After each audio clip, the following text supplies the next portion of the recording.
जय हिंद प्यारे बच्चों, आप सभी का स्वागत है हमारे YouTube चैनल इंग्लिश विजार्ड में। मेरा नाम है आदित्य धनराज। इस सेक्शन में हम लोग करने वाले हैं कुछ फिल इन द ब्लैंक्स के क्वेश्चंस जो कि बेस्ड हैं प्रीपोजिशन पर। इसका एक लेक्चर हम लोग कर चुके हैं जिसमें हम लोग ने 15 क्वेश्चन डिस्कस किए थे। यह हमारा दूसरा लेक्चर है। जिन लोगों ने पहला लेक्चर नहीं देखा है, मैं उसका लिंक डिस्क्रिप्शन में दे दूँगा, वहाँ से जाके आप उसको देख सकते हैं। चलिए आज का लेक्चर स्टार्ट करते हैं। जैसा कि आप स्क्रीन पे देख रहे हैं, क्वेश्चन नंबर दिया है आपका 16। पढ़ने की कोशिश करिए। लिखा है the young women broke, space दिया on hearing the news of her husband death. तो हस्बैंड की डेथ की जो उसने न्यूज़ सुनी उससे वो क्या हो गई। तो ब्रोक लिखा है, ब्रोकअप या ब्रोक डाउन या ब्रोक ऑफ या ब्रोक इन। तो ब्रेकअप का मतलब तो है रिश्तों का टूटना, आंसर पहला नहीं होगा। ब्रोक डाउन का मतलब या ब्रेक डाउन का मतलब होता है नर्वस सिस्टम का कोलैप्स हो जाना या अचानक अनकॉन्शियस हो जाना। तो आपका आंसर बी वाला ही होगा। और ब्रोक ऑफ अगर सी वाला देखें तो ब्रोक ऑफ का मतलब होता है टुकड़ों में टूटना कोई भी चीज़। तो आंसर आपका बिल्कुल सही है, ब्रेक डाउन होगा। दूसरा मतलब 16 के बाद 17 नंबर क्वेश्चन दिया गया है आई हैव डिसाइडेड, स्पेस दिया गया माई कोर्स ऑफ एक्शन। तो डिसाइडेड कोर्स ऑफ एक्शन के ऊपर डिसाइड करेगा, तो यहाँ पर ऑन का तो ऑप्शन नहीं है, इसलिए आंसर आपका होगा क्या, अपॉन दिया गया है। ए वाला आंसर है I have decided upon my course of action. उसके बाद में नेक्स्ट क्वेश्चन दिया है आपका 18 नंबर। ही स्पेस दिया है to listen to my arguments and walked away. तो यहाँ पर तो ये वर्ब के थ्रू पूछ लिया गया है, प्रीपोजिशन टू लिसन वो अलग बात है। तो he denied to, he dislike to, he prevented. देखो सबसे इम्पॉर्टेंट, प्रिवेंटेड तो होगा नहीं, क्यों, प्रिवेंटेड के साथ फ्रॉम आता है, जबकि यह लगा क्या है टू। डिसलाइक्ड भी नहीं होगा, सुनने से उसने मना कर दिया। अब बचा रिफ्यूज्ड और आपका डिनाइड। रिफ्यूज जब होता है जब किसी प्रपोजल को मना किया जाता है, यहाँ खंडन करना, आप बात को बीच में ही काट देना। आंसर होगा आपका ए वाला डिनाइड। चलिए हम लोग आगे बढ़ते हैं। हाँ, हम लोग करेंगे 19 नंबर क्वेश्चन। लिखा है आपका आफ्टर द मैराथन, मैराथन के बाद some of the competitors felt completely. Marathon के बाद जो कुछ कॉम्पिटिटर्स थे वो उन्होंने फील किया कैसा। कट अप लिखा है, दूसरा डन इन लिखा है, तीसरा लिखा है आपका डन आउट और आपका चौथा है रन आउट। तो इसका मतलब ये सीडीएस का क्वेश्चन है, तो वो थक गए होंगे, सीधी सी बात है। तो देखिए रन आउट का जो ऑप्शन है, रन आउट का मतलब होता है किसी भी चीज़ का स्टॉक ख़त्म हो जाना। तो ये तो ऑप्शन नहीं होगा आपका। बाकी ए और सी ऑप्शन तो हो ही नहीं सकते। आपका आंसर होगा बी वाला डन इन। डन इन का मतलब होता है पूरी तरीके से थक जाना, थका मांदा हुआ, वो है आंसर आपका बी। चलिए नेक्स्ट क्वेश्चन करते हैं 20 नंबर। लिखा गया है I do not think he will ever, space दिया गया the shock of his wives death. मुझे नहीं लगता कि वो पूरी तरीके से क्या हो पाएगा, उसकी जो वाइफ की डेथ है उसके शौक से वो उभर पाएगा। हिंदी में तो यही बोलेंगे, उभर पाएगा। उभर पाने के लिए get by, get off, get through और आपका गेट ओवर। बिल्कुल आसान सा है। गेट ओवर का मतलब होता है किसी भी चीज़ से उभर पाना, कम ओवर जिसको बोलते हैं। चलिए 21 नंबर देखते हैं, प्रैक्टिस कर लीजिए बस, बाकी और कुछ नहीं है। लिखा गया है one should always set, space दिया सम मनी फॉर इमरजेंसी। तो हर एक आदमी को कुछ पैसा इमरजेंसी के लिए क्या अलग रखना चाहिए, बचा के रखना चाहिए। तो हम लोग हमेशा बोलते हैं, तो बोलचाल की भाषा में बोला जाता है सेट असाइड समथिंग, कुछ चीज़ बैकअप के लिए रखो। तो बिल्कुल आंसर आपका सिंपल है, असाइड होगा आंसर इसका, सेट असाइड। चलिए नेक्स्ट 22 नंबर क्वेश्चन दिया गया है, आंसर करने की कोशिश करिए। लिखा है the train is expected to arrive in a few minutes. ये वाला क्वेश्चन हम लोग पहले लेक्चर में कर चुके हैं, कोई बात नहीं। देखिए ये जब कोई क्वेश्चन आता है तो 2 या 3 बार रिपीट भी होता है एग्जाम्स में। तो इसका आंसर तो बिल्कुल आसान है, ऑन होगा, क्योंकि हमने बताया था इसमें ऐड का ऑप्शन नहीं है, तो ऑन होगा। चलिए दूसरा 23 नंबर भी क्वेश्चन आपका रिपीटेड है। The maestro's son has no taste in music होगा, क्योंकि इंटरेस्टेड या टेस्ट इन समथिंग, ये भी मैंने डिस्कस किया था। तो टेस्ट इन म्यूज़िक एक बार फिर से, कोई बात नहीं, डिस्कस कर देंगे। The maestro's son has no taste, उसका कोई भी इंटरेस्ट नहीं है म्यूज़िक में। तो टेस्ट इन समथिंग या इंटरेस्टेड इन समथिंग, उसको ध्यान रखेंगे। उसके बाद में 24 नंबर में दिया गया है रिया प्रोमिस टू कम रिया ने प्रॉमिस किया था आने के लिए, लेकिन सी नेवर टर्न्ड, मतलब अब ये जाहिर सी बात है बट लगा है तो वो आई नहीं होगी, तो टर्न अप का मतलब होता है आना, टर्न अप। टर्न इन नहीं होगा, टर्न आउट नहीं होगा, आंसर होगा आपका डी वाला, टर्न अप। चलिए 25 नंबर क्वेश्चन करने की कोशिश करेंगे। दिया गया है due to heavy rains the match was called, ये भी रिपीटेड क्वेश्चन है, 2-3 सालों में लगातार आते हैं। तो ड्यू टू हैवी रेन की वजह से जो मैच था वो कैंसिल हो गया होगा, तो कैंसिल होने के लिए कॉल ऑफ का यूज़ करते हैं, कौन सा, OFF, तो आंसर होगा आपका बी वाला, ये भी हो चुका है। चलिए नेक्स्ट क्वेश्चन पे चलते हैं। 27 नंबर क्वेश्चन दिया गया है, लिखा है आपका When I visited him last evening, जब मैं उससे लास्ट इवनिंग मिला या उसके पास गया था, We talked the matter, हम लोग ने मैटर के ऊपर डिस्कस किया होगा, तो talked over, बिल्कुल आसान सा है, डी वाला आंसर होगा इसका, talked over।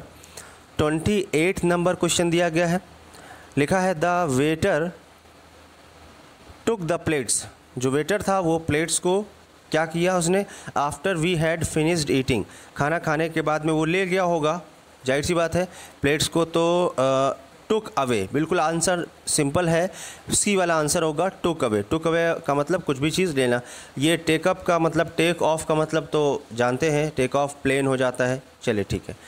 29 नंबर क्वेश्चन दिया गया, बिल्कुल आसान सा, इसका आंसर है इंसिस्टेड के साथ में ऑन प्रीपोजिशन आता है, तो आई insisted on his leaving the place, मैंने उससे इंसिस्ट किया कि भैया यहाँ से चले जाओ, तो इंसिस्ट के साथ ऑन आता है। चलिए नेक्स्ट क्वेश्चन पे चलते हैं। 30 नंबर क्वेश्चन दिया गया है, ही गिव्स एवरीवन, स्पेस दिया है the class opportunities for practice, तो इन द क्लास होगा, वो हर एक आदमी को अवसर देता है क्लास में प्रैक्टिस के लिए, तो बिल्कुल आसान है, in the class. Normal question है, देखिए इसका जो ऑब्जेक्ट है बाद में लिखा गया है, इसलिए कंफ्यूज मत होइएगा। 31 नंबर क्वेश्चन में देखते हैं, लिखा है दे अबेंडेंड देयर कॉमरेड्स, और स्पेस दिया है द वुल्व्स, तो उन्होंने वुल्व्स के बीच में अपने कॉमरेड्स क्या कर दिए, छोड़ दिए। अब यहाँ वुल्व्स तो प्लूरल है, कई सारे होंगे, तो यहाँ पर बिल्कुल आसान सा इसका आंसर हो गया among, they abandoned their comrades among the wolves. चलिए नेक्स्ट आपका 32 नंबर क्वेश्चन दिया गया है, it was indeed unreasonable, indeed मतलब वाकई में, अनरीजनेबल है, him to resign from the job, उसके लिए, तो उसके लिए का मतलब क्या होता है, फॉर प्रीपोजिशन आता है, इसलिए आंसर आपका होगा क्या, ए वाला। तो it was indeed unreasonable for him to resign from this job, उसने उस जॉब से जो रिज़ाइन किया उसका कोई कारण नहीं था, उसके लिए, तो आंसर होगा आपका ए वाला, फॉर। तो पता ही चल जाता रीज़न फॉर समथिंग या फॉर हिम। चलिए नेक्स्ट क्वेश्चन हम लोग करते हैं। 33 नंबर दिया गया है, देखते हैं क्या लिखा है। 10 स्कॉलरशिप्स वर कॉम्पीटेड, ये तो मैंने आपको बताया था लास्ट जो हमारे फिक्स प्रीपोजिशन वाले लेक्चर्स होते हैं ना, उसमें मैंने आपको बताया था कॉम्पीटेड फॉर समथिंग, जब हम किसी ट्रॉफ़ी के लिए, किसी टाइटल के लिए, किसी कॉन्टेस्ट के लिए कॉम्पीट करते हैं तो फॉर लगाया जाता है। तो आंसर बिल्कुल आसान है, ए वाला आंसर होगा आपका, ए वाला कॉम्पीटेड फॉर। उसके बाद में 34 नंबर में एक मिस्टेक है, यहाँ जो डाइड लिखा गया है, यहाँ पर डाइड की जगह पर डिनाइड वर्ड होगा, डिनाइड मतलब मना करने वाला, तो इसको ही डिनाइड, स्पेस दिया, waiting, you are always late for appointment, उसने कहा कि उसने वेट करने से मना कर दिया क्योंकि तुम हमेशा लेट आते हो अपॉइंटमेंट के लिए, तो इसीलिए आंसर क्या होगा, डिनाइड टू कीप, आपका डी वाला आंसर होगा, he denied to keep waiting, क्योंकि कीप के बाद हमेशा आईएनजी वाला फॉर्म आता है, और टू बीइंग केप्ट ये पैसिव वॉइस तो बनेगा नहीं, और टू के बाद सीधा लगाओगे तो आईएनजी वाला फॉर्म नहीं आएगा, और टू कीपिंग वेटिंग लिखा है तो ये तो असंभव है, इसलिए आंसर बिल्कुल आसान है, डी वाला। उसके बाद में 35 नंबर क्वेश्चन लिखा है, लेट मी अक्वांट हिम, अक्वांट भी मैंने बताया था फिक्स प्रीपोजिशन जो है अक्वांट के साथ में विथ आता है। देखिए जब तक आपको पढ़ोगे नहीं तब तक ये आपको ऐसे नहीं आएगा, अक्वांट विथ का मतलब होता है फैमिलियर विथ, इसका आंसर बिल्कुल आसान है, बी वाला। तो let me acquaint him with the topic, चलो उसका परिचय कराते हैं टॉपिक के साथ, तो अक्वांट विथ का मतलब होता है फैमिलियर विथ। चलिए नेक्स्ट क्वेश्चन पे बढ़ते हैं। दिया गया है 36 में, everyone in this universe is accountable to God. इस दुनिया में, पूरे ब्रह्मांड में हर एक आदमी अकाउंटेबल मतलब जवाबदेह है। किसके प्रति? गॉड के प्रति। किसके लिए? अपने कर्मों के लिए। तो बिल्कुल आसान सा है, accountable to God for something या फॉर हिज एक्शन। तो ए वाला आंसर होगा। 37 नंबर दिया गया है, देखते हैं। लिखा है द ब्रिटिश एंजॉयड नोनोपॉली, सॉरी नोनोपॉली नहीं होगा, यहाँ होगा मोनोपोली, MONO, एकाधिकार। उसके बाद में स्पेस दिया है टेक्सटाइल्स। तो जो ब्रिटिश उन्होंने एंजॉय किया था मोनोपोली, एकाधिकार मतलब उन्हीं का अधिकार था टेक्सटाइल्स पर।